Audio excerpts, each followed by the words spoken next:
청와대에서는 폭탄 발언이 또 나왔거든요. 어떤 발언이었는지 들어보시죠.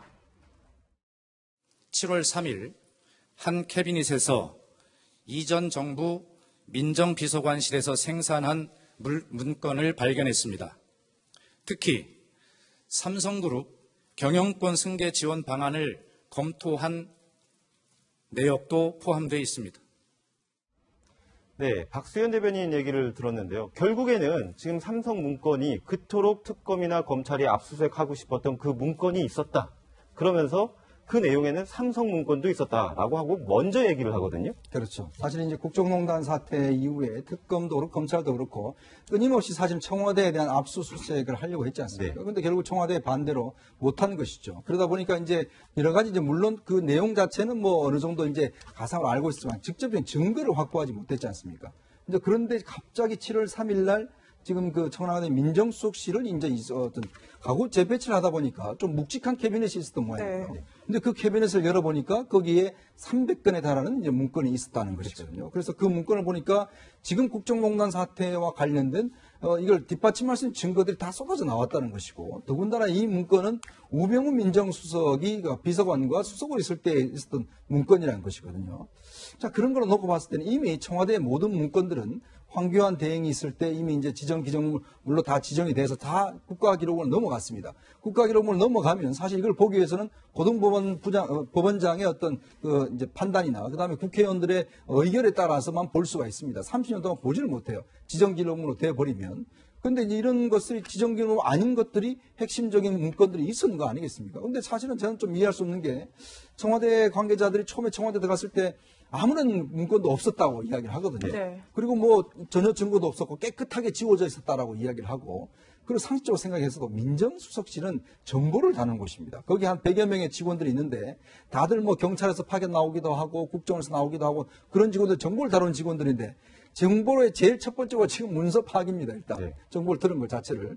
그런데 어떻게 그 캐비넷 안에서 정말 그 필요한 문건만 300건이 있었느냐에 대한 의문이 있는 것이고 그러니까 청와대 액면 그대로 받아들인다 하더라도 좀 문제가 있고 제가 판단할 때는 누군가가 제공해 준 것이 아닌가라는 또 그런 생각도 들어요. 혹시 전임 정부에서 관계자가 가지고 있다가 했는 그런 가능성도 좀 저는 아직까지 엿보고 있습니다. 네. 네. 그러니까 저 중요한 문건이 왜 하필 지금까지, 그러니까 정부 출범 이후 한 2달 넘게 지금까지 캐비넷에 있다가 그렇죠. 뭐 이렇게 나오지 않았을까 이런 의문도 드는 거고 사실 이제 어제 저도 이제 청와대에 있었지만 어제 대통령 일정도 없었기 때문에 기자들이 오랜만에 오늘 기사 좀 없나 보다라고 했는데 갑자기 이제 한 2시 좀 넘어서 공지가 떴었어요. 저렇게 3시에 친출관 2층에서 브리핑룸에서 대변인이 브리핑을 한다. 근데 저 밑에를 봐보시면 생중계 가능합니다. 저 표시가 돼 있거든요. 사실은 이제 그 청와대에서 이제 공지를 할 때 생중계 가능 여부까지 표시를 해주지는 않아요.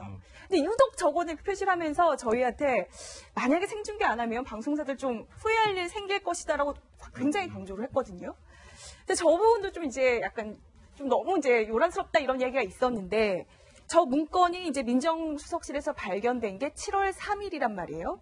그런데 저 내용을 발표한 게 좀 열흘이 지나서 어제 발표를 했다. 이 부분을 두고서도 왜 이제 발표를 했냐 이제 이런 논란이 나오기도 하더라고요. 그래서 야권에서는 타이밍이 참 공교롭다. 네. 뭔가 의도가 있는 거 아니냐 이런 얘기도 사실 하는데요. 왜냐하면 이제 국회 보이콧이 풀리고 난 다음에 네. 딱 합의하고 정성하려고 하니까 딱 이걸 풀어놨다. 결국은 야권을 주고 흔들기 위한 목적이 아니냐 뭐 이런 얘기까지 지금 자유한국당 쪽에서 나오는 모양인데요. 근데 뭐 지금 방금 전에도 말씀하셨던 것처럼 보통 청와대나 정부 기관에서 그 정부 부처나 이런 데서 기자회견을 할 때 금요일 날 발표를 하는 것과 월요일 날 발표하는 게 다르잖아요. 네. 금요일 날 발표를 할 때는 뭔가 축소하려고 하는 의도가 포함되어 있을 때 금요일 날 주로 그러니까 불리한 것들을 발표할 때 금요일 날 주로 발표한다는 거예요. 그리고 월요일 날 발표할 때는 좀 더 키우고 싶을 때 이슈를 그렇게 하는데 이번 건 같은 경우에 청와대는 이 문건이 제대로 된 것인지 검증도 하고 이걸 공개해도 되는 것인지 확인하는 과정이 한 열흘 이상이 걸렸고 대통령이 또 해외 순방이 있었기 때문에 그런 일정들을 포함해서 관계자들이 많이 나왔기 때문에 좀 인력이 부족했다 이렇게 지금 설명하고 있거든요. 근데 만약에 청와대가 이걸 이슈를 키울 목적이 있었다고 하면은 제가 볼 땐 주말을 묵히고 난 다음에 월요일 날 터뜨렸을 것이다. 네. 근데 금요일 날 했다는 얘기는 청와대가 그런 검증 작업이 끝나고 난 다음에 바로 그 시점에 맞춰서 그냥 공개했던 거 아니겠느냐. 이런 저는 개인적인 추정을 해봅니다. 네. 제가 보기에 저는 아주 청와대 대응이 잘못됐다 보는 게요. 세 가지인데 첫째는 이게 특히 대통령 기록물이 맞잖아요. 네. 이게 지정 기록물이든 뭐 비밀로 불어졌다 하든 기록물이라면 예를 들어 이게 고 김영한 수석 메모 빼고요. 네. 나머지 이게 대통령 기록물이라면 이거는 이게 공개냐 비공개 본인의 의견을 적어서 바로 이게 대통령 기록관으로 보내야 돼요. 네. 근데 본인들이 판단해서 이거는 무조건 공개해도 되는 거니까 300개를 공개한다. 이거는 말이 안 되고 일단 기록관으로 이송을 해야 되고. 두 번째, 이게 사본은 다 검찰이 갖다 줬잖아요. 네. 저는 이게 말이 안 돼요. 특검에 왜냐면 이게, 줬죠. 그렇죠. 네. 왜냐하면 이게 우리 대통령 기록물 관리법 14조에 보면 기록물은 지정 기록물 열을 떠나서 네. 모든 이게 대통령 기록물은 무단으로 이게 파손하거나 유출을 여기 국외로 보내면 안 되거든요. 네. 그럼 이게 유출이라는 게 옛날에 이게 사본에서 복사를 갖다 주면 예, 유출이 아니냐 이런 논란도 있지만 저는 이게 사본도 충분히 이게 유출이라고 보면 지죠. 네. 네. 네, 좀 여쭤보고 싶은 게 그 문건에 보면 뭐 삼성의 경영권 승계 국면 기회로 뭐 활용할 수 있다. 정부가 뭐 영향력을 미칠 수 있다. 이런 내용이 있긴 한데 이게 좀 증거로서 재판을 갔을 때 증거로서 이게 좀 효과가 있는 내용들입니까? 전혀 없죠. 증거 능력이 전혀 없습니다. 왜 없는 왜 거죠? 없느냐? 첫째는 이게 서류인데요. 서류는 이게 일단 작성 명의자가 있어야 돼요. 네. 그런데 삼성 부분은 작성 명의자가 누군지가 없어요. 네. 그런 건 이게 문서 자체가 아니기 때문에 바로 이게 증거 능력이 당연히 없는 거고요. 그다음에 안종범 수첩처럼 서류 중에 명의자가 있잖아요. 네. 작성 명의자가 있을 때는 그 명의자를 갖다가 재판장에 불러서 네. 당신이 어떤 상황에서 어떻게 사실대로 기재했느냐 이걸 이게 물어보고 네. 이게 특별히 신용할 만한 믿을 만한 신빙 상태 이게 있어야만 증거능이 있거든요. 예. 근데 현재 일단 명의자가 없는 문서에 3년 그 부분은 네. 그다음에 두 번째 명의자 있더라도 누가 작성했는지 알아서 이 사람을 재판장에 불러서 다 이게 물어봐야 돼요. 네. 안종범 수첩처럼. 근데 지금 재판이 8월 1일 종결하는데 네. 언제 이게 물어서 어떻게 합니까? 이 문건만 가지고 증거로 쓸 수는 없습니다. 현재로서는 증거 능력이 있다고 보기 어렵지만 사실 얼마 남지 않은 시간이지만 검찰이 저 문서를 받아가지고 누가 작성했는지 어떤 시점에 작성했는지 사실 그거 좀 밝혀내면 증거로서 채택될 수 있는 가능성도 있는 거 아닙니까? 바로 제가 지금 그 말씀을 좀 드리고 싶었는데요. 일단 장소가 특정이 됐잖아요. 네. 그리고 어느 부서인지도 지금 특정이 딱 돼 있는 상태입니다. 어느 캐비넷에서 나왔는지도 일단 청와대가 설명하고 있는 상황이거든요. 그러니까 검찰이 이 부분에 대해서 수사를 할 경우에 제가 볼 땐 충분히 작성자를 찾을 가능성도 있다. 그럴 경우에는 지금 말씀하신 것처럼 증거 능력이 충분히 있을 수 있다 이렇게 생각이 되고요. 그리고 일단 공개를 한 부분에 대해서는 부적절하다 이렇게 말씀하셨는데 우리 이제 대통령 기록물 보면 일반, 비밀, 지정 이렇게 네. 돼 있잖아요. 네. 지정 기록물은 대통령 관련되어 있는 기록물이기 때문에 봉인 처리해서 바로 국가기록원으로 가게 돼 있잖아요. 대통령 기록관으로 가게 돼 있잖아요. 근데 안 가고 지금 청와대에 남아 있었던 것이기 때문에 지정 기록물로 보지 않을 수 있다. 이거 있고요. 그다음에 비밀 기록물은 청와대가 설명하는 것처럼 문서마다 1, 2, 3급 등급을 지정을 해서 그걸 표기하도록 되어 있습니다. 찍어놓아서. 근데 지금 그 청와대가 발견한 문서에는 그런 표기가 전혀 없었다는 거예요. 네.